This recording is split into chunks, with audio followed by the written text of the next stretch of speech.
Sa British Columbia, isang nurse ang suki ngayon ng mga kasalan dahil ang talento sa pagpinta, kinagigiliwan ng mga bagong kasal. Ang report mula kay Rhea Santos. And so she had her easel out and then started painting us with our dance, our family members. We sent her pictures of our pets because we couldn't bring our pets to the venue. So she added it with her touch up. She did the whole thing on the spot and like start to finish, and then people were coming around and seeing her work, and it was really cool. She painted us a beautiful painting of our wedding because when else would we have a painted portrait? Yung background is acrylic. Okay. And then mostly yung portraits ko is oil painting. 5 hanggang 6 na oras tinatrabaho on the spot ng live wedding painter na si Honeylyn Amaga ang kada painting na kanyang ginagawa. Higit 6 na taon ng nurse sa Vancouver, nagdesisyon na maging part-time nurse para maging full-time live wedding painter. Gusto ko talaga yung nursing din.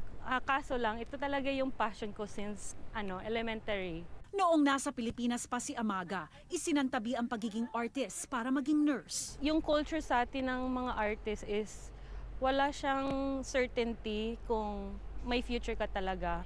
Compared to nursing, during our time, parang booming siya.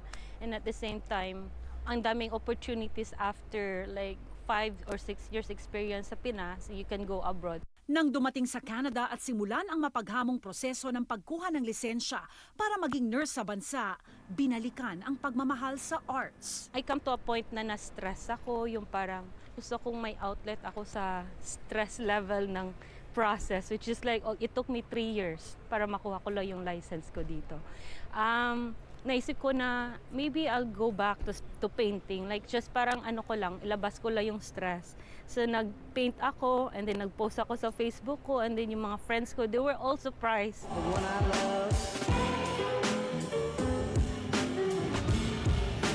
3 taon ng live wedding painter si Amaga. Abala tuwing sumasapit ang wedding season na ayon sa kanya mula Hunyo hanggang Setyembre. 10 hanggang 14 na weddings kada buwan ang kanyang ginagawa. Ibang way of capturing a love story, like it's different sa picture, it's different sa video. It feels na I have worth and I have purpose for the weddings. Unti-unting nakikilala ang talento ni Amaga sa live wedding painting.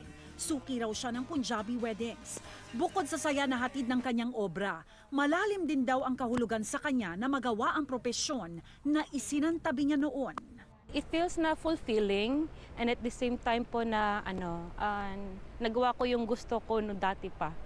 Depende sa laki ng frame o painting, naglalaro po sa $1,600 hanggang $2,500 ang bayad sa serbisyo ni Honey bilang live wedding painter. Hinding-hindi niya raw iiwan ang pagiging nurse habang patuloy niyang tinutupad ang kanyang pangarap.